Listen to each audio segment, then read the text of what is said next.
మనం 65వ కీర్తన 65వ కీర్తన మొదటి 5 వచనాలను మనం చదువుకుందాం. దేవుని వాక్యం నుంచి కీర్తనలు 65. నేను ఒక వచనం చదువుతాను, నాతో కూడా కలిసి చదవండి. కీర్తన గ్రంథం 65 మొదటి 5 వచనాలు. దేవా, సియోనులో మౌనముగా నుండుట నీకు స్థితి చెల్లించుటయే. నీకు మొక్కుబడి చెల్లింపవలసినది. ప్రార్థనను ఆలకించువాడా, సర్వ శరీరుని యొద్దకు వచ్చెదరు. నా మీద మోపబడిన దోషములు భరింపజాలనివి. మా అతిక్రమం నిమిత్తం నీవే ప్రాయశ్చిత్తం చేయదు. నీ ఆవరణంలో నివసించినట్లు నీవు ఏర్పరచుకొని చేర్చుకునేవాడు ధన్యుడు. నీ పరిశుద్ధాలయం చేత, నీ మందిరంలో మేలు చేత మేము తృప్తి పొందేదము. మాకు రక్షణకర్తమైన దేవా, భూదిగంతాల నివాసులందరికీ, దూర సముద్ర మీదనున్న వారికి ఆశ్రయమైన వాడా, నీ నీతిని బట్టి భీకర క్రియల చేత మాకు ఉత్తరమిచ్చుచున్నావు. 65వ కీర్తన మొదటి నుండి 5 వచనాలను మనం చదువుకున్నాం. మరొక వచనం కూడా చదువుదాం. రోమిలికి రాసిన పత్రిక, దేవుని వాక్యం నుంచి రోమా పత్రిక 8వ అధ్యాయము 29, 30 వచనాలు కూడా కలిసి చదువుకుందాం. రోమిలికి రాసిన పత్రిక 8వ అధ్యాయము 29, 30 వచనములు. ఎందుకనగా తన కుమారుడు అనేక సహోదరుల్లో జ్యేష్ఠుడగునట్లు దేవుడు ఎవరిని ముందుగా ఎరిగినో వారు తన కుమారునితో స్వారూప్యం గలవారగుటకు వారిని ముందుగా నిర్ణయించెను. మరియు ఎవరిని ముందుగా నిర్ణయించెను వారిని పిలిచెను. ఎవరిని పిలిచెనో వారు నీతిమంతులుగా తీర్చెను. ఎవరు నీతిమంతులుగా తీర్చెనో వారిని మహిమపరచెను. చాలు, ప్రార్థన చేస్తాం ఒక మాట. ప్రేమగల తండ్రి, వందనములు. యేసుక్రీస్తు వారి నామంలో 65వ కీర్తన మొదటి 5 వచనాలను బట్టి స్తోత్రములు. రోమిలికి రాసిన పత్రిక 8వ అధ్యాయం 29, 30 స్తోత్రములు. ఇంకా ఇద్దరమును మా కొరకే దాచి ఉంచిన మీ పరిశుద్ధ లేఖన భాగాలను మాకు చూపించండి, మాతో మాట్లాడండి. మీ సేవకులను అంగీకరించండి. రావాల్సిన మా ప్రియులందరూ నడిపించండి. మీ సన్నిధిని మాతో కూడా ఉంచవలసిందిగా ప్రార్థిస్తూ, మీ ఆత్మ సంచారం మా మధ్యలో ఉంచండి అయ్యా. మీరు మాట్లాడి మహిమ తెచ్చుకోమని యేసుక్రీస్తు నామమున ప్రార్థించి వేడుకుంటున్నాం తండ్రి, ఆమేన్. దేవుని వాక్యంలోంచి 65వ కీర్తన మనం మొదటి నుంచి 5 వచనాలు చదువుకున్నాం. ఇక్కడ రాజైన దావీదు రాసిన కీర్తన, దేవా, సియోనులో మౌనంగా ఉండుట నీకు స్తుతి చెల్లించుటయే అంటూ కింద ఏం రాసినారంటే, స్తుతి నీకు కలిగి ఉన్నది, తగి ఉన్నది. దేవుని మందిరంలో స్తుతించేదానికి మనం వచ్చి ఉన్నాం. దేవుని మందిరంలో దేవుని కార్యములను మనం చూడాలంటే, దేవుని మందిరంలో దేవుని సంగతులను మనం చూడాలంటే, మరి మౌనముగా ఆయన కార్యములను లేదా ఆయన వాక్యమును మనం గమనించే వారముగా, గైకొని వారం ఉంటే ఆయనకు స్తుతి చెల్లించదగిన వారముగా మనం ఉండగలం. దేనికి మనం స్తుతించాలా ఉదయకాలం అంటే 2 సంగతులను చెప్పి నేను ముగిస్తాను. 4వ వచనం చదువుకుందాం. 4వ వచనం. నీ ఆవరణంలో నివసించినట్లు నీవు ఏర్పరచుకొని చేర్చుకొని వాడు ధన్యుడు. నీ పరిశుద్ధాలయము చేత, నీ మందిరంలో మేలు చేత మేము తృప్తి పొందేదము. ఈ ఒకే వచనంలో 4 సంగతులను నేను మరి తెలియజేస్తాను. మొదటి సంగతి ఏంటంటే, నీ ఆవరణములో నివసించినట్లు నీవు ఏర్పరచుకొని. ఉదయకాలం దేవుని ప్రభుని మనం ఎందుకు స్తుతించాలంటే, 65వ కీర్తన 4వ వచనంన నీ ఆవరణంలో నివసించినట్లు, దేవుని ఆవరణంలో ప్రవేశించినట్లు.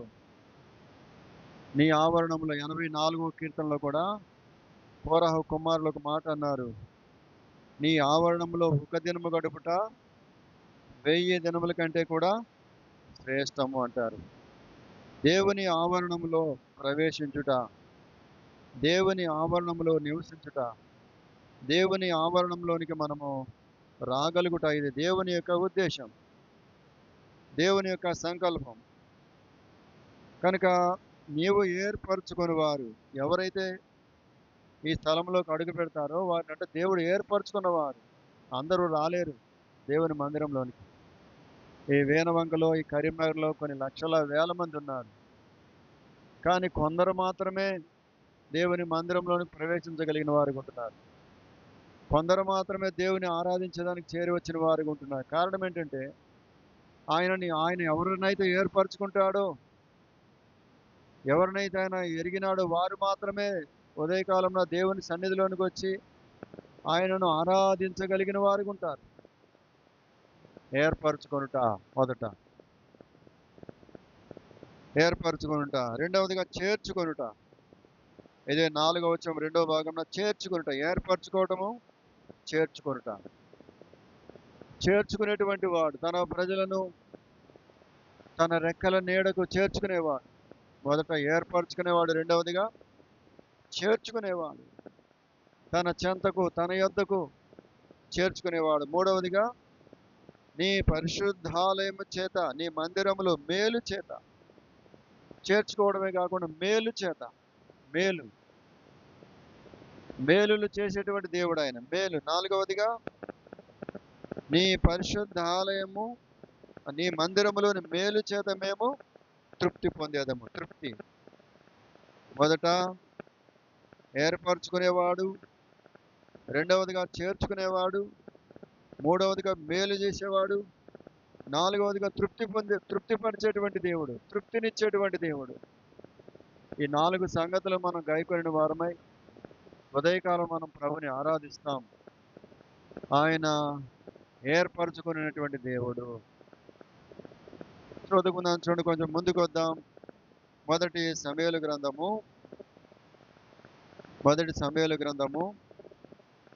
మనము 16వ అధ్యాయంలోనికి వద్దాం. ఇక్కడ దేవుడు తన దాసుడైనటువంటి దావీదు విషయమై మనం చదువుకుంటాం. పోయిన వారమున సౌలు గురించి నేను చెప్పినాను. సౌలును దేవుడు ఏర్పరచుకున్నాడని, పిలిచినాడని, తర్వాత సౌలును ఆత్మచేత నింపినాడని గత వారంలో మనం ప్రభుని ఆరాధిస్తూ వచ్చినాం. ఈ వారంలో దావీదు గురించి కొన్ని సంగతులు చదువుకుందాం. ఇక్కడ మొదటి సమూయేలు గ్రంథము 16వ అధ్యాయము 11వ వచనం మనం చదువుకుందాం. 11వ వచనం. నీ కుమారులందరూ ఇక్కడ ఉన్నారా అని యెషయాను అడుగగా అతడు, ఇంకను కడసారి వాడున్నాడు, అయితే వాడు గొర్రెలను కాయిచున్నాడని చెప్పాను. అందుకు సమూయేలు, నీవు వాని పిలువనంపించుము, అతడి ఇక్కడికి వచ్చే వరకు మనం కూర్చుందామని యెషయాతో చెప్పగా, దేవుడు దావీదును ఏర్పరచుకుంటున్నాడు. ఎవరి దావీదు అంటే యెషయా కుమారులో కడసారి వాడంట. కడసారి వాడని రాసినారు ఇక్కడ, లేకపోతే చిన్నవాడు. ఇదే మొదటి సమూయేలు గ్రంథము 17వ అధ్యాయము 14వ వచనం అంటాడు, దావీదు కనిష్ఠుడు అంటాడు. కనిష్ఠుడు అనగా చిన్నవాడు, లెక్కలోనికి రానివాడు కనిష్ఠుడు. 7 కుమారులు ఉన్నారు, ఈయన అందరికంటే కూడా చిన్నవాడు. కనుక తన కుమారులందరూ కూడా యెషయా మరి కొంతమంది సైన్యంలో ఉంచినాడు, కొంతమంది తన యొద్ద ఉంచుకున్నాడు. తనకున్న కుమారులందరూ కూడా శ్రేష్టమైనటువంటి మరి ఉన్నతమైన స్థితిలో తాను ఉంచుతూ వచ్చినాడు. కానీ ఈ యొక్క దావీదును మాత్రము మరి కడసారి వాడిగా, సామాన్యమైన వాడిగా, లెక్కలోనికి రాలేని వాడిగా, మరి గొర్రెలను కాసుకునేటువంటి వాడిగా, అరణ్యంలో నివసించేవాడిగా ఈ యొక్క దావీదును మనం చూస్తున్నాం. అందరి దృష్టి కూడా దావీదు నుంచి మరల్చబడుతూ వచ్చింది. దావీదు ఎవరికి కూడా ఉపయోగకరంగా లేనటువంటి వాడిగా ఉంటూ వచ్చినాడు. అయితే ఇక్కడ దావీదునంట దేవుడు ఏర్పరచుకున్నాడంట. ఈ రోజున మనము కూడా ప్రియులారా దేవుని చేత ఏర్పరచబడినటువంటి వారం. దేవుడు మనల్ని ఏర్పరచుకున్నాడు. ఒకప్పుడు మనము కూడా దావీదు వలెనే ఎన్నిక లేని వారముగా, తృణీకరించబడిన వారముగా, లెక్కలోనికి రాని వారముగా, అయోగ్యులముగా, అభాగ్యులముగా, అక్కడికి రాని వారముగా మనమున్నాం. దేవుని దృష్టికి, మనుషుల దృష్టికి కూడా మరవబడిన వారంగా ఉన్నాం. అయితే దేవునికి స్తోత్రం, ఆ తండ్రి అయిన దేవుడు మనల్ని ఏర్పరచుకున్నాడంట. నన్ను ఏర్పరచుకున్నాడు, నిన్ను ఏర్పరచుకున్నాడు. 78వ కీర్తన చదువుకున్న ఒక మాట, దావీదు రాస్తూ అంటాడు ఒక మాట. కీర్తనల గ్రంథము 78వ కీర్తన 70వ వచనం. 78వ కీర్తన 70వ వచనం. తన దాసుడైన దావీదును కోరుకొని ఏం చేశాడంట? దావీదును కోరుకున్నాడంట. దావీదును కోరుకున్నాడు. ఎంత గొప్ప సంగతి! ఈ రోజున కోరబడిన వారం మనం. దేవుని దృష్టికి, లోకం దృష్టికి మనం ఎన్నిక రాని వారమే, అక్కడికి రాని వారమే, కొదవగలిగిన వారమే. అయితే దేవుడు మాత్రం మనల్ని కోరుకున్నాడంట. మొదటి తలంపు, ప్రియులారా, నీవు నన్ను ఏర్పరచుకున్నావు. దావీదును ఏర్పరచుకున్నాడు, తర్వాత కోరుకున్నాడు. అపోస్తల కార్యములు 13వ అధ్యాయం. అపోస్తల కార్యములు 13వ అధ్యాయం. ఇక్కడ కూడా దావీదుని గురించి మరి దైవజనులు రాస్తూ ఒక మాట రాసినారు. 13వ అధ్యాయము 22వ వచనం అనుకుంటా. 13వ అధ్యాయము 22వ వచనం. తరువాత అతన్ని తొలగించి దావీదును వారికి రాజుగా ఏర్పరచెను. మరియు ఆయన, నేను యెషయా కుమారుడైన దావీదును కనుగొంటిని. దావీదును కనుగొంటిని. కనుగొన్నాడు. వేల మంది ప్రజలలో, లక్షల మంది ప్రజలలో, ఇశ్రాయేలు ప్రజల మధ్యలో దేవుడు ఆయన కనుగొన్నాడంట. ఎంత గొప్ప సంగతి అండి! ఈ రోజున నిన్ను కనుగొన్నాడు, కోరుకున్నాడు, ఏర్పరచుకున్నాడు. ఈ మాటలన్నింటినీ కూడా మనం ధ్యానించుకుంటున్నాం. కనుగొన్నాడు వేల మంది ప్రజల మధ్యలో, తర్వాత ఇంకా కనుగొన్నాడంట. కనుగొనడం అంటే దాచబడిన వారం ఉంటుండగా, మరోబడిన వారం ఉంటుండగా దావీదును కనుగొన్నాడంట. ఈ యెషయా గ్రంథము, క్షమించండి, ఈ యొక్క కీర్తనలు 70 వచనం కోరుకున్నాడంట. తర్వాత మొదటి సమూయేలు గ్రంథము 16వ అధ్యాయంకి వస్తే ఇక్కడ కడసారి వాడైన దావీదును నేను కోరుకున్నాను అంట. కనుక ఈ రోజున కోరబడినటువంటి వారముగా మనం ఉన్నాం. రెండవదిగా మొదటి సమూయేలు గ్రంథం 16వ అధ్యాయం 11వ వచనం. నీ కుమారులందరూ ఇక్కడ ఉన్నారా అని యెషయాను అడగగా, అతడు ఇంకనూ కడసారి వాడున్నాడు, అయితే వాడు గొర్రెలను కాయచున్నాడు అని చెప్పాను. అందుకు సమూయేలు, నీ వాని పిలువనంపించుము, అతడు ఇక్కడికి వచ్చే వరకు మనం కూర్చుందామని యెషయాతో చెప్పగా. పిలువనంపించుము. పిలువబడినటువంటి వాడు దావీదు. 12వ వచనంలో, మరియు వాని పిలువనంపించి లోపలికి తోడుకొని వచ్చాను. దావీదు పిలువబడిన వాడు. మొదట కోరబడిన వాడు, రెండవదిగా పిలువబడిన వాడు దేవుని చేత. ఎంతోమంది ఉన్నారు గొర్రెల కాపరులు ఆ దినాల్లో. ఎంతోమంది యెషయా కుమారులు ఉన్నారు.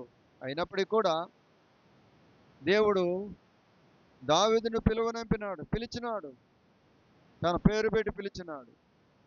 ఈ రోజున రెండవదిగా మనం పిలువబడినటువంటి వారం. మొదట కోరబడిన వారం, రెండవదిగా పిలువబడినటువంటి వారం. పిలిచినాడు ఆయన. ఎక్కడో ఉంటుండగా, దూరస్థులమై ఉంటుండగా, మరవబడిన వారమై ఉంటుండగా, మహిమను కోల్పోయిన వారమై ఉంటుండగా పిలువబడిన వారం. మొదటి సమూయేలు గ్రంథము 9వ అధ్యాయం. మొదటి సమూయేలు గ్రంథము 2వ సమూయేలు గ్రంథం 9వ అధ్యాయం. 2వ సమూయేలు గ్రంథం 9వ అధ్యాయం 3వ వచనం అందరం చదువుకుందాం. 3వ వచనం.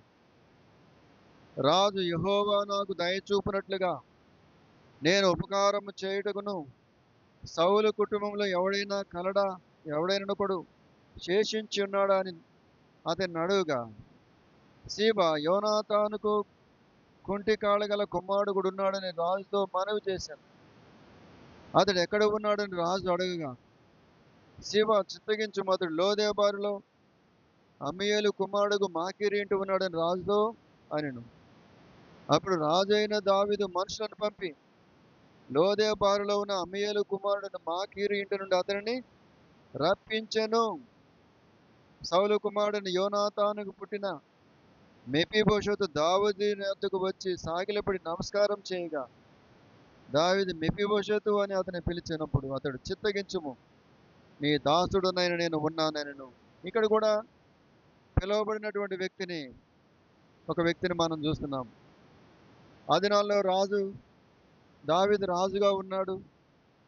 యోనాతానుతో కూడా తాను చేసుకున్న ప్రమాణం బట్టి సౌలు కుటుంబీకుల్లో ఎవరికైనా ఉపకారం చేయాలని దావీదు హృదయంలో ఆలోచన వస్తూ వచ్చింది.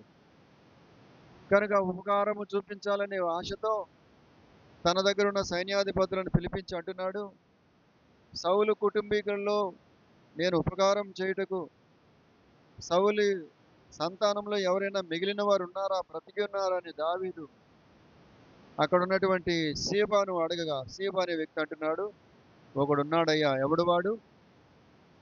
ఎవరండి? మెఫీబోషెతు అనేటువంటి కుంటి కాళ్ళు గలవాడు ఒకడున్నాడు. కాళ్ళు రెండు కుంటివి. మెఫీబోషెతు బలహీనమైన వాడున్నాడు.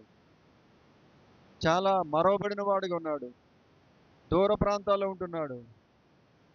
కనుక వాడు ఎక్కడున్నాడంట 4వ వచనంన, అతడు ఎక్కడ ఉన్నాడని రాజు అడగగా, రాజు సీబా చిత్తగించుము, అతడు లోదేబారులో అమ్మీయేలు కుమారుడగు మాకీరు ఇంటి ఉన్నాడని రాజుతో అనెను.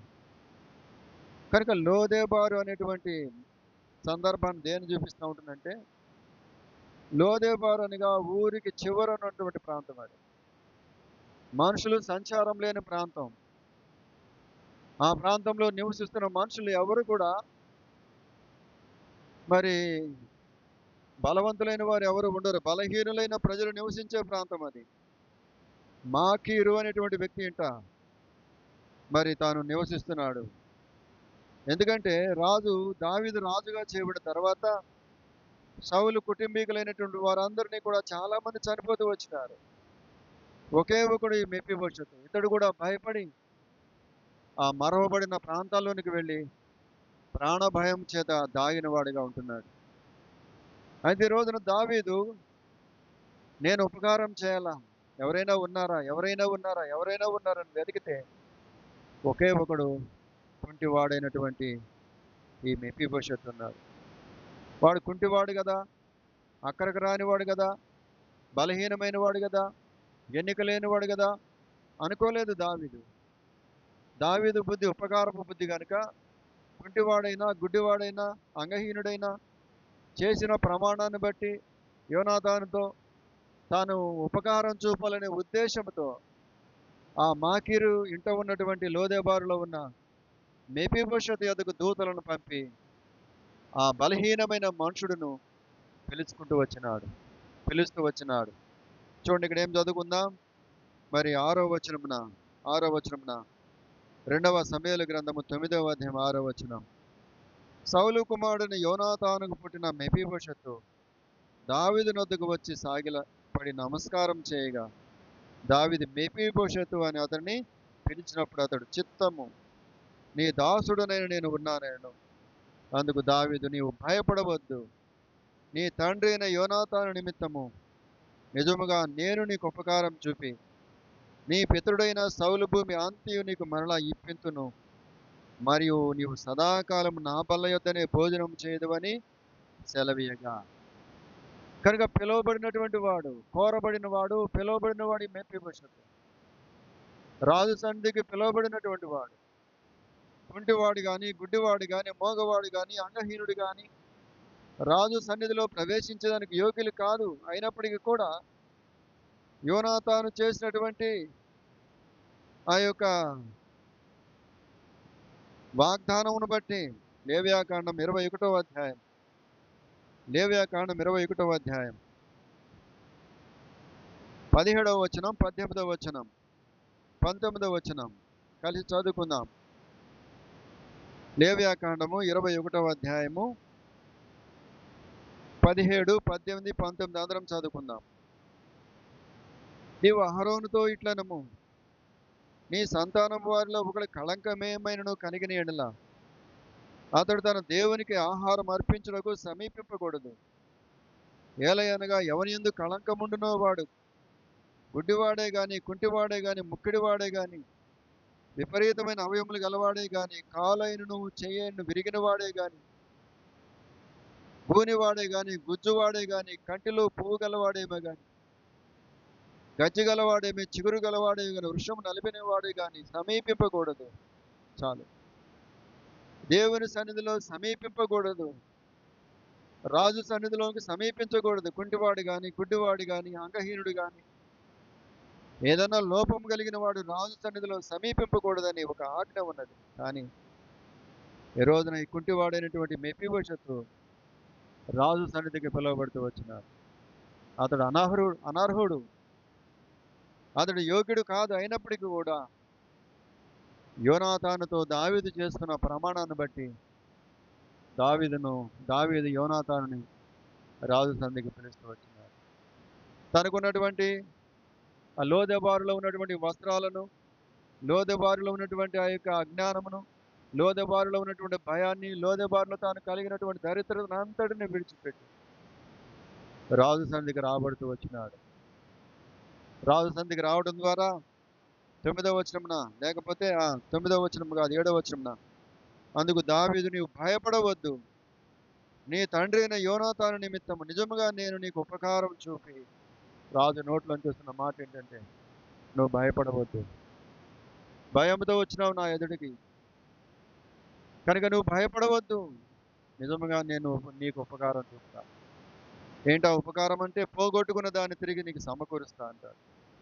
నీ తండ్రి అయినటువంటి సౌలు దినాల్లో పోగొట్టుకున్న భూమి అంతటిని, పోగొట్టుకున్న ఆస్తి అంతటిని నేను నీకు మరలా ఇచ్చేదని అంటూ, నీవు సదాకాలం నా బల్ల యొద్దనే భోజనం చేయదు. ఎంత ఆధిక్యత!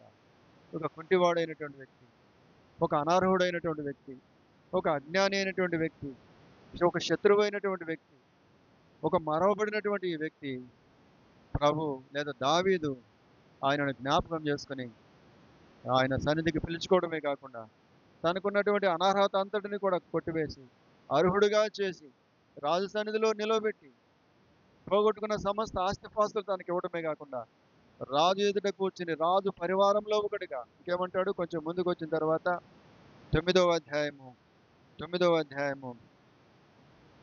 11వ వచనం, లేకపోతే 11వ వచనం చదువుకుందాం. 11వ వచనమేనా, కొంచెం ఎందుకు వచ్చిన తర్వాత 12వ వచనం అందరం చదువుకుందాం. 12వ వచనం అందరం చదువుకుందాం.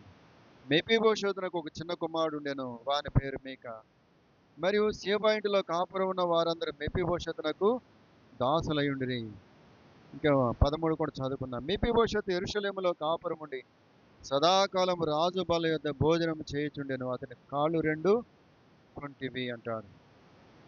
కనుక రాజు కుమారులో ఒకడైనట్లుగా అంటాడు. ఇక పై వచనంలో రాజు కుమారులో ఒకడైనట్లుగా మెఫీబోషెతు రాజు అయినటువంటి దావీదు సన్నిధిలో 11వ వచనమే చివరి భాగం అనుకుంటా, 11వ వచనము చివరి భాగమున, కాగా మెఫీబోషెతు రాజకుమారులో ఒకడైనట్లుగా రాజు బల్ల యొద్దనే భోజనము చేయుచుండెను. రాజకుమారులో ఒకడైనట్లుగా ఒక కుంటివాడైన వ్యక్తి ఈ రోజున రాజకుమారుడుగా రాజు ఎదుట కూర్చొని రాజకుమారులతో కూడా కలిసి భోజనము చేయగలిగిన, రాజు బల్ల యొద్ద భోజనం చేయగలిగిన ఆధిక్యతలోనికి యొక్క మరి మెఫీబోషెతు రాగలుగుతూ వచ్చినాడు. అందుకు మెఫీబోషెతు ఏమని ఆరాధన చేస్తున్నాడండి? చదవండి. 8వ వచనం అందరం చదువుకుందాం. 8వ వచనం 2వ సమూయేలు గ్రంథము 9వ అధ్యాయం 8వ వచనం అందరం చదువుకుందాం. అతడు నమస్కరించి, చచ్చిన కుక్క వంటి వాడనైనా నా ఎడల నీవు దయ చూపుటకు నీ దాసుడగు నేను ఎంతటి వాడను. ఏమని ఆరాధన చేస్తున్నాడు? తన స్థితి ఎలాంటిదంట? చచ్చిన కుక్క వంటి వాడనైనా. కుక్క కన్నా విలువ ఉంటుంది, కానీ చచ్చిన కుక్కకి ఏం విలువ ఉంటుంది? చచ్చిన కుక్క యొక్క స్థితి ఎలా ఉంటుంది? ఎవరైనా చచ్చిన కుక్కని ఇష్టపడతారా? చచ్చిన కుక్కలోంచి ఎలాంటి వాసన వస్తుంది? ఎలాగా అసహించుకుంటారు కుక్కను? కనుక ఒక కుక్క లాంటి వాడను నేను. ప్రజల దృష్టికి, నీ దృష్టికి నేను అసహ్యుడను. నీ సన్నిధిలో ప్రవేశించేదానికి యోగ్యుడను కాను. ఇలాంటి నా యెడల నువ్వు దయ చూపుటకు నేను ఎంతటి వాడనని దయ చూపుతున్నావు? నాలో ఏమున్నదని, నేను ఏ పాటిన వాడనని నా యెడల దయ చూపుతున్నావు. ఈ రోజున మన ఆరాధనలో కూడా ఈ మాటను గుర్తుంచుకోవాలి. నిజమే ప్రభా, నన్ను కోరుకున్నావు, నన్ను ఏర్పరచుకున్నావు, నీ మందిరంలోనికి తీసుకుని వచ్చావు, నీ మేలు చేత నన్ను తృప్తిపరుస్తున్నావు. నేను ఏ పాటి వాడను? నాలో ఏమి చూసి నన్ను కోరుకున్నావయ్యా? 65వ కీర్తనలో మనం చదువుకున్నాం కదా, చూడండి 5వ కీర్తన 65వ కీర్తన 4వ వచనం. ఈ వచనాన్ని ఆధారం చేసుకుని మనం ఇక్కడికి వచ్చినాం. 65వ కీర్తన 4వ వచనం. నీ ఆవరణంలో నివసించున్నట్లు నీవు ఏర్పరచుకొని చేర్చుకునేవాడు ధన్యుడు. నీ పరిశుద్ధ ఆలయం చేత, నీ మందిరంలో మేలు చేత మేము తృప్తి పొందుదుము. 65వ కీర్తన 4వ వచనం. ఆవరణంలో నివసించినట్లు, రాజు సన్నిధిలో నివసించినట్లు, రాజు యొద్దకు రప్పింపబడినట్లు. కనుక మెఫీబోషెతును దేవుడు ఏర్పరచుకున్నాడు, ఆ దావీదు ఏర్పరచుకున్నాడు. తర్వాత చేర్చుకున్నాడు తన యొద్దకు.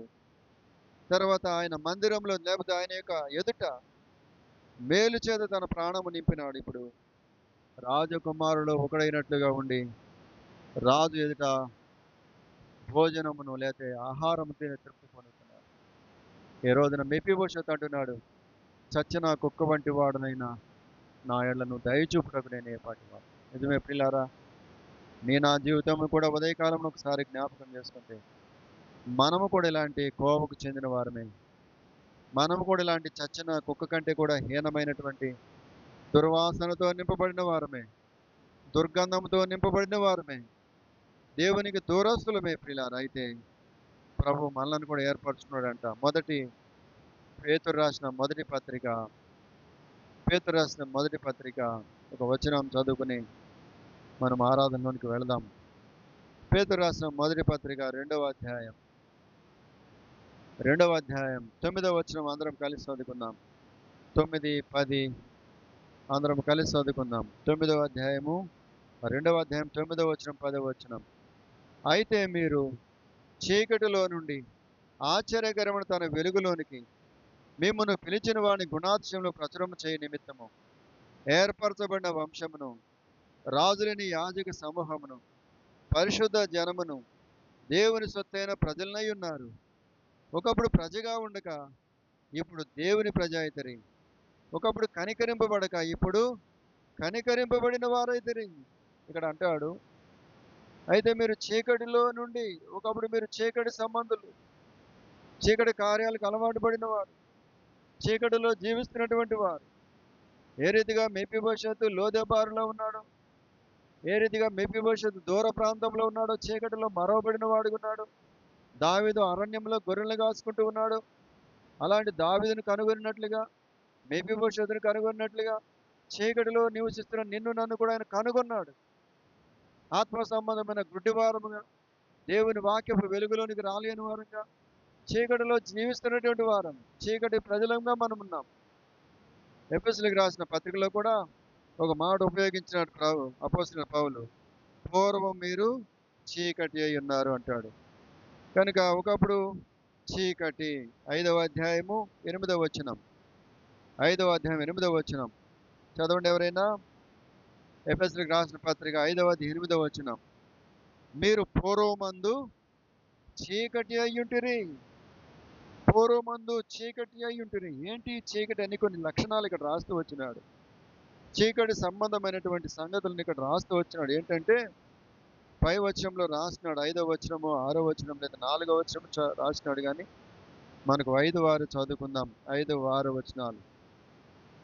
వ్యభిచారి అయినను అపవిత్రుడైనను విగ్రహారాధికుడైన లోబి అయినను క్రీస్తు యొక్కయు దేవుని యొక్క రాజ్యమును హక్కుదారుడు కానేరని సంగతి మీకు నిశ్చయముగా తెలియను.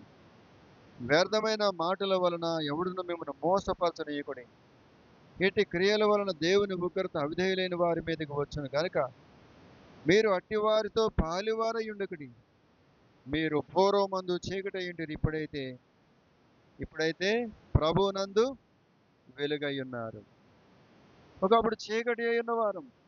ఏంటి ఆ చీకటి కార్యములంటే కింద అంటాడు, మరి ఈ ఎఫెసీయులకు రాసిన పత్రిక 5వ అధ్యాయం 5వ వచనంన వ్యభిచారి అయినను అంటాడు. తర్వాత అపవిత్రుడునైనను అంటాడు, విగ్రహారాధికుడైనను. తర్వాత కిందకు వచ్చిన తర్వాత వ్యర్థమైన మాటల వలన వ్యర్థమైన క్రియలను జరిగిస్తూ ఒకప్పుడు చీకటి సంబంధముగా మనం ఉన్నాం. అయితే దేవునికి స్తోత్రం, ఈ రోజున చీకటి సంబంధులైన మనలను ఆయన ఆశ్చర్యకరమైన వెలుగులోనికి పిలిచినాడట. ఆశ్చర్యకరమైన వెలుగులోనికి పిలిచినాడు. చదవండి మరలా, మొదటి పేతురు రాసిన పత్రిక 2వ అధ్యాయము 9వ వచనం. 2వ అధ్యాయం 9వ వచనం. అయితే మీరు చీకటిలో నుండి ఆశ్చర్యకరమైన తన వెలుగులోనికి మిమ్మల్ని పిలిచిన వాని కూడా అతిశయంలో పిలిచినాడంట. ఆయన చీకటిలో ఉన్న ప్రజలను పిలిచినాడు. ఆశ్చర్యకరమైన వెలుగులోనికి మీరు రావాలి. మీ హృదయం వెలిగించబడుతుంది, మీ మనసు వెలిగించబడుతుంది, మీ అంతరంగం వెలిగించబడుతుంది. చీకటిలో ఉన్నప్పుడు చీకటి క్రియలు చేస్తూ చీకటికి సంబంధంగా జీవిస్తూ వచ్చినాం. అయితే మన వెలుగు సంబంధంలో ఉండాలని దేవుడు అంటే పిలిచినాడంటే వెలుగులోనికి పిలిచినాడు. ఇంకేమంటాడు, పిలిచిన వాని గుణాతిశయం ప్రచురించే నిమిత్తము ఏర్పరచబడిన వంశము.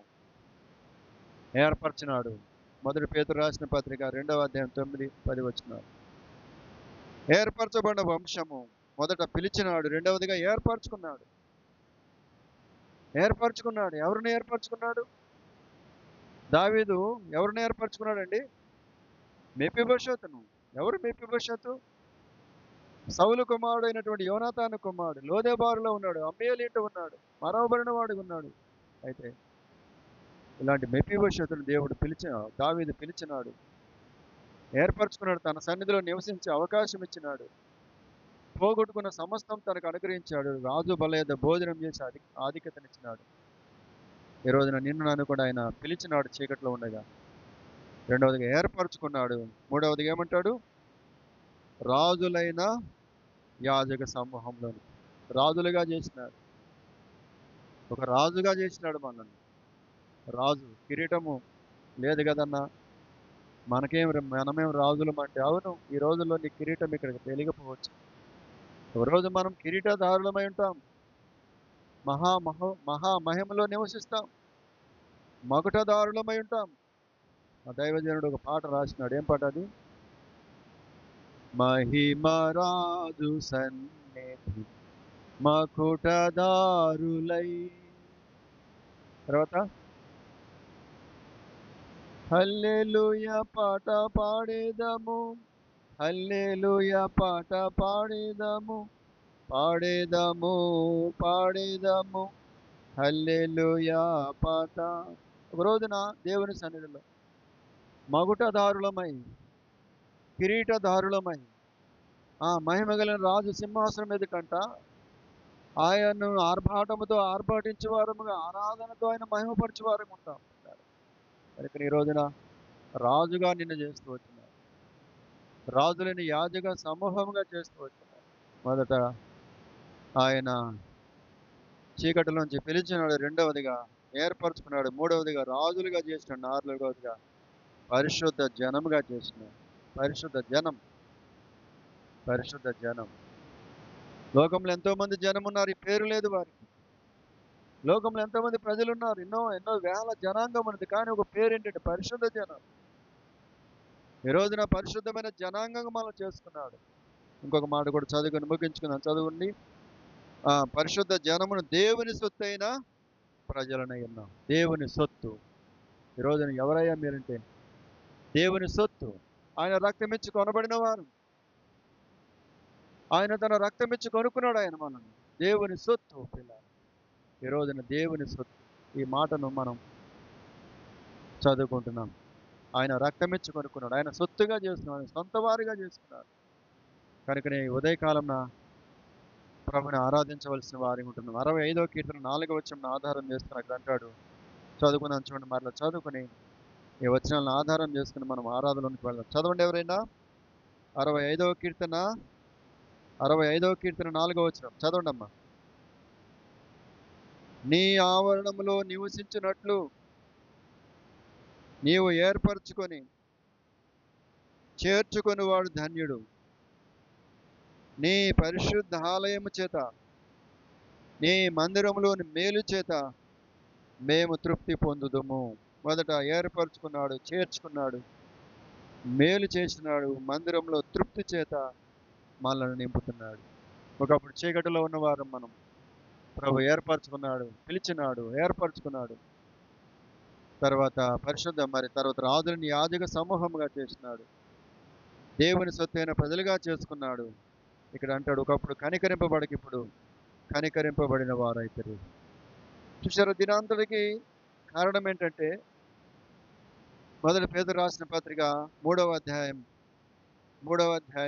18వ వచనం అందరం చదువుకుందాం. మొదటి పేతురు రాసిన పత్రిక 3:18 రెండో భాగం చదువుకుందాం. ఏలయనగా మనలను దేవుని యొద్దకు తెచ్చుటకు అనీతిమంతుల కొరకు నీతిమంతుడైన క్రీస్తు శరీర విషయంలో చంపబడి ఆత్మ విషయంలో బ్రతికింపబడి పాపముల విషయంలో ఒక్కసారే శ్రమ పొందెను. చీకటిలోంచి ఆశ్చర్యకరమైన వెలుగులోనికి తీసుకుని వచ్చుటకు అనీతిమంతులైన మన కొరకంట నీతిమంతుడైన క్రీస్తు శరీర విషయంలో చంపబడ్డాడు. ఈ రోజున మనం ఇక్కడికి వచ్చినామంటే, ఈ స్థితిలో ఉన్నామంటే, మనకును మన దేవునికి మధ్యలో ప్రభుని యేసుక్రీస్తు వారు చంపబడ్డాడంట శరీర విషయంలో.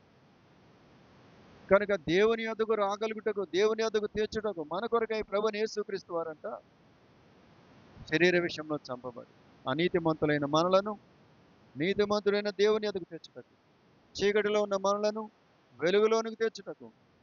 మెఫీబోషెతు ఏ రీతిగా మరి లోదేబారులోంచి రాజు సన్నిధికి రాగలిగినాడు, చీకటిలో ఉన్న మనలను వెలుగులోనికి తెచ్చుటకు ఈ క్రొత్త నిబంధనలో పిల్లారా ప్రభుని యేసుక్రీస్తు వారంట ఆయన శరీర విషయంలో చంపబడ్డాడు. ఆయన ప్రాణమును అర్పగిస్తూ వచ్చినాడు. ఏం చేసినాడు? ఏం మాట్లాడుతున్నా, మౌనంగా కూర్చున్నారు. కనుక శరీర విషయంలో చంపబడ్డాడు. శరీరాన్ని నల్లగొట్టబడుతూ వచ్చింది. యెషయా గ్రంథములో ఆ మాటలు మనం చదువుకుంటే ప్రియులారా, దేవుని వాక్యంలో రాయబడుతూ వచ్చింది. యెషయా గ్రంథం 53వ అధ్యాయం 10వ వచనం 53:10 అతనిని నలగొట్టుటకు యెహోవాకు ఇష్టమాయెను, ఆయన అతనికి వ్యాధి కలుగజేసెను. అతడు తాను అపరాధ పరిహారార్థ బలిగా అతని సంతానము చూచెను. అతడు దీర్ఘాయుష్మంతుడును, యెహోవా ఉద్దేశములు అతని వలన సఫలమగును. అతడిని నలగొట్టుటకు దేవునికి ఇష్టమైందంట. ప్రభుని యేసుక్రీస్తు వారిని నలగొట్టాడంట తండ్రి అయిన దేవుడు. దేని కొరకు నలగొట్టినాడు? అనీతిమంతులైన మనలను దేవుని యొద్దకు తీర్చుటకు, అనీతిమంతులైన మనలను నీతిమంతులుగా తీర్చుటకు యేసుక్రీస్తు ప్రభు వారిని తండ్రి అయిన దేవుడు శిలువలో అప్పగించినాడు. ఆయన నలిగిపోవడం ద్వారా, ఆయన బలిగా చేయబడడం ద్వారా, ఆయన శిలువలో తన శరీరంను అప్పగించడం ద్వారా కారినటువంటి ఆ ప్రశస్తమైన రక్తమే మొదటి పేతురు రాసిన పత్రిక. మరలా వద్దాం. మొదటి పేతురు రాసిన పత్రిక 1వ అధ్యాయం 18వ వచనం. మొదటి పేతురు రాసిన పత్రిక 1వ అధ్యాయం 19వ వచనం. 18-19 రెండు చదువుకుందాం. 18-19 పితృపారంపరమైన మీ వ్యర్థ ప్రవర్తనను విడిచిపెట్టినట్లుగా వెండి బంగారముల వంటి క్షయవస్తువుల చేత మీరు విమోచింపబడలేదు కానీ అమూల్యమైన రక్తము చేత, అనగా నిర్దోషమును నిష్కళంకమునగు గొర్రెపిల్ల వంటి క్రీస్తు రక్తము చేత విమోచింపబడతారని మీరు ఎరుగురు కదా. అమూల్యమైన రక్తం చేత. ఎట్లా వచ్చింది ఈ రక్తం? ఎక్కడ కొన్నారు ఈ రక్తాన్ని? విమోచించబడాలంటే, వ్యర్థమైన ప్రవర్తన నుంచి విడిపించబడాలంటే ఎలాంటి రక్తం అవసరమైందంటే అమూల్యమైన రక్తం, నిర్దోషమైన రక్తం, నిష్కళంకమైన రక్తం. ఆ రక్తమే క్రీస్తు వారు శిలువలో మన కొరకు నలగొట్టబడటం ద్వారా, ఆ రక్తమే క్రీస్తు ప్రభు వారు మన కొరకు శిలువలో తను అప్పగించుకోవడం ద్వారా ఆ రక్తమును ఆయన ధారపోస్తూ వచ్చారు. అదే పరిశుద్ధమైనటువంటి రక్తం, క్రీస్తు రక్తం, గొర్రెపిల్ల రక్తం. ఆ రక్తం ద్వారానే మానవుని యొక్క పాపములకు, లేదా నా పాపములకు పరిహారం దొరికింది, నీ పాపములకు పరిహారం దొరికింది. ఆ రక్తం ద్వారానే మనకున్నటువంటి సకల విధములైన కల్మషం నుంచి దేవుడు విడిపిస్తూ వచ్చినాడు. అనీతిమంతులైన మనల్ని ఇప్పుడు దేవుని యొద్దకు నడిపించినాడు. చీకటిలో ఉన్న మనల్ని వెలుగులోనికి తీసుకుని వచ్చినాడు. దేవుని ఆవరణంలోనికి తీసుకుని వచ్చినాడు. ఆయన యొద్దకు చేర్చుకున్నాడు. ఆయనతో నివసించే యోగ్యత ఇచ్చినాడు. ఆయన మందిరంలో మేలు చేత మనల్ని తృప్తిపరుస్తున్నాడు. 5 సంగతులు మరలా చదువుదాం. కీర్తన 65:4 ఈ మాట మర్చిపోవద్దు. కీర్తన 65:4 అందరం కలిసి చదువుకుందాం. 65:4 నీ ఆవరణంలో నివసించినట్లు నీవు ఏర్పరచుకొని చేర్చుకుని వాడు ధన్యుడు.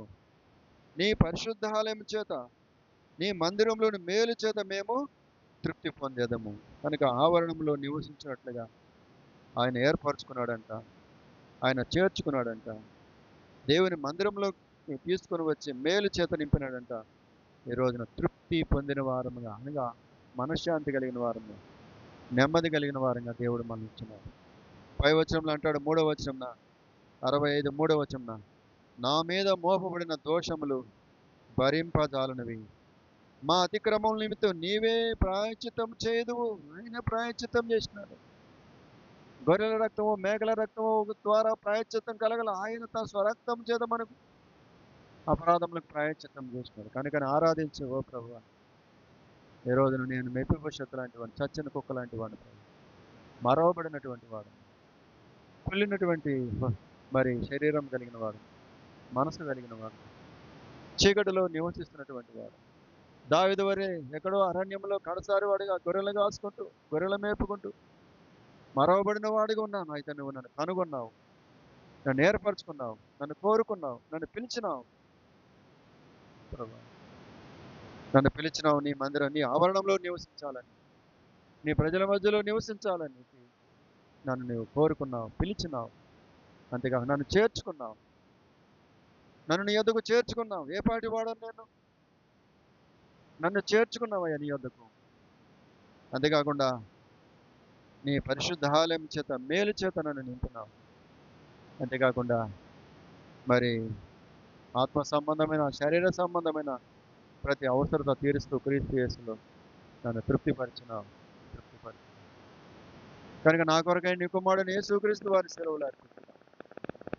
దేవుని యొద్దకు నన్ను నడిపించుటకు, దేవుని యొద్దకు నన్ను తీసుకుని వచ్చుటకు, అనీతిమంతుడైన నేను నీతిమంతుడైన దేవుని యొద్దకు వచ్చుటకు నా కొరకు యేసుక్రీస్తు ప్రభు వారు కనుక నీ కుమారుని సెలవులో పలికారు. ఈ రోజున ఆయన రక్తం చేత నా ప్రతి అపవిత్రతను కడిగినావు, మాలిన్యంను కడిగినావు, దోషంలో కడిగినావు, పవిత్రపరిచినావు. ఈ రోజున రాజులని యాజక సమూహంలోకి తీసుకుని వచ్చావు, పరిశుద్ధ జనాంగంగా నన్ను చేస్తూ వచ్చావు. నీ ఆలయంలో మేలు చేత నన్ను నింపినావు, నా హృదయం తృప్తిపరిచినావని మనం ప్రభుని ఆరాధించ బద్ధులమవుతున్నాం. 2వ సమూయేలు గ్రంథము 9వ అధ్యాయము మరి 8వ వచనం అందరం కలిసి చదువుకుని ఆరాధనలోనికి వెళ్ళిపోదాం. ఆరాధనలోకి వెళ్దాం. చదవండి, అందరం కలిసి చదువుకుందాం. 2వ సమూయేలు గ్రంథం 9వ అధ్యాయము 8వ వచనం అందరం చదువుకుందాం. అతడు నమస్కరించి, చచ్చిన కుక్క వంటి వాడు నేను నా ఎడల నీవు దయ చూపుటకు నీ దాసుడైన నేను ఎంతటి వాడను, నేను ఎంతటి వాడు నా ఎడల దయ చూపినావు. ఈరోజు ఏముంది మన ఎడల దయ చూపుటకు? ఆయన రాజు దయ చూపుటకు మనలో ఏ మంచితనం ఉన్నది? కుంటివాడు, మెప్పిభవిష్యత్తు, కాళ్ళు లేనివాడు, అనర్హుడు, రావుటకు యోగ్యుడు కాదు రాజు సన్నిధికి. అయినా ఆ దయగలిగిన దావీదు రాజు మెప్పిభవిష్యత్తు ఎడల దయ చూపించి ఆయన యొక్క జీవిత విధానాన్ని మార్చడమే కాకుండా సదాకాలము రాజు బల్ల యొద్ద భోజనం చేసే ఆధిక్యతలోనికి తీసుకొని వచ్చినాడు. కనుక ఇటు మాటలను ఆధారం చేసుకుని పిల్లరా మనం ఆరాధనలోనికి వెళ్దాం. ఆయన కోరుకున్నాడు, తర్వాత ఆయన చేర్చుకున్నాడు, తర్వాత ఆయన మందిరంలో మేలు చేత తృప్తిపరుస్తున్నాడు. అంతేకాకుండా చివరిదిగా పిల్లరా ఆయన ఇంటిలో మనల్ని తృప్తిపరుస్తున్నారు. కనుక ఇట్టి 4 గంటల 4 గంటల అనుభవంతో మనం ప్రభుని ఆరాధించ బద్దులమైతున్నాం. కనుక ఇట్టి ఆధిక్యత కలిగిన వారమై ఆ రూమ్లో ఉంటుంది, గెస్ట్ రూమ్లో ఆధిక్యత కలిగిన వారమై మనం ప్రభుని ఆరాధించ బద్దులమై ఉంటున్నాం. కనుక పిల్లారా, ఒకప్పుడు మనం కూడా ఇలాంటి కోవకు చెందిన వారమే, దేవుని మందిరానికి దూరంగా ఉన్నవారం, చీకటిలో ఉన్నవారం, లోదేబారులో ఉన్నవారు. మనం రాజు సన్నిధికి రాగలుగుటకు రాజు ఇచ్చిన అవకాశాన్ని బట్టి, ఆయన కలిగినటువంటి ఆ మంచితనాన్ని బట్టి మనం ప్రభుని ఆరాధిస్తాం. మన పాప దోషాలను పరిహరించినాడు, మన అంతరంగాన్ని పవిత్రపరిచినాడు. ఈ రోజున దేవుని ఎదుట నిలవగలుగుటకు దేవుడు మనకి ఆధిక్యతను అనుగ్రహిస్తూ వచ్చినాడు. లేచో పల్లవి పాడుకుందాం. సందర్భంలో మనము సండే స్కూల్ కిందకి వెళ్తారు, మన తర్వాత ఆరాధనకు వెళ్దాం. జై జై యేసు రాజా జై జై. 233 పాట పాడుకుందాం. 233 పాట నెంబర్.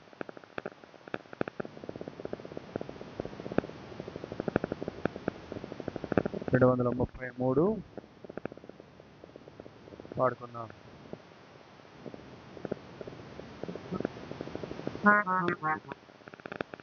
233 మొదటి 2 వచనాలు,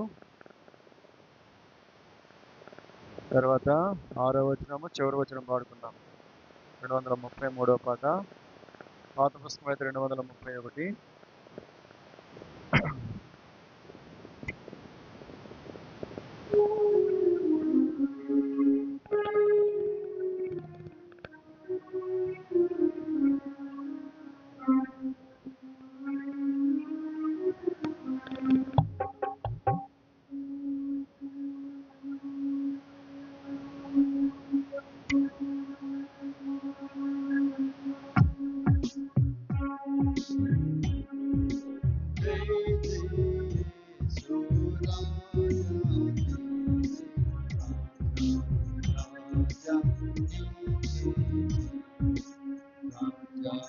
రాజా నీకే జై.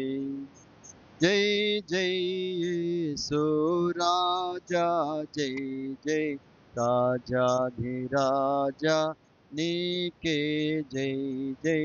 రాజాధిరాజా నీకే జై. పాప కూపములో బడియున్నా, పాప కూపములో బడియున్నా, నన్ను చూచి చేజాచి, నన్ను చూచి జాచి, చక్కగదరికి చేర్చితివి, చక్కగదరికి చేర్చితివి. జై జై యేసు రాజా రాజా.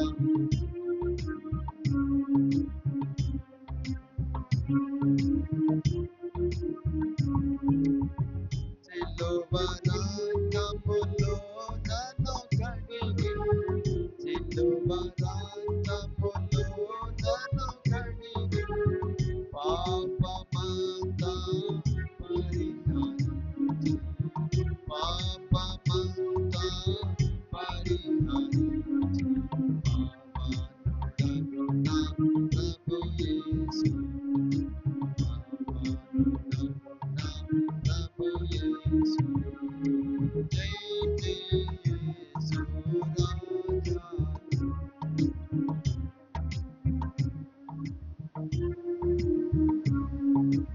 రాజా. రాజాధిరాజా. 6వ వచనం.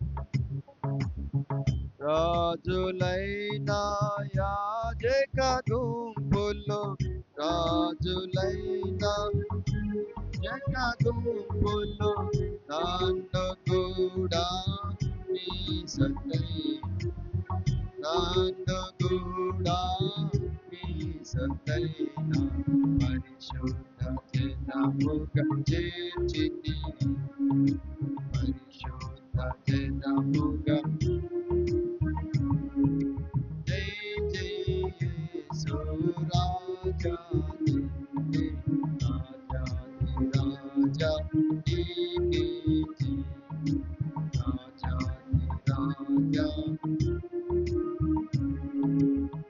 అధిక స్తోత్రార్హుడవైన అధిక స్తోత్రార్హుడవైన ఆది అంతము లేని దేవ ఆది అంతము లేని దేవ యుగాయుగములకు యుగాయుగములకు జై జై యేసు రాజా జై జై రాజా రాజా జై జై యేసు రాజా జై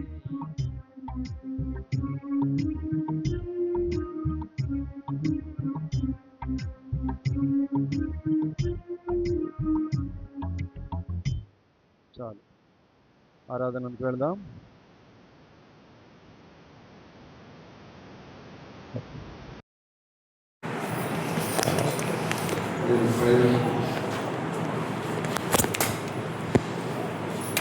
ఆరాధనకు వెళ్దాం దయచేసి.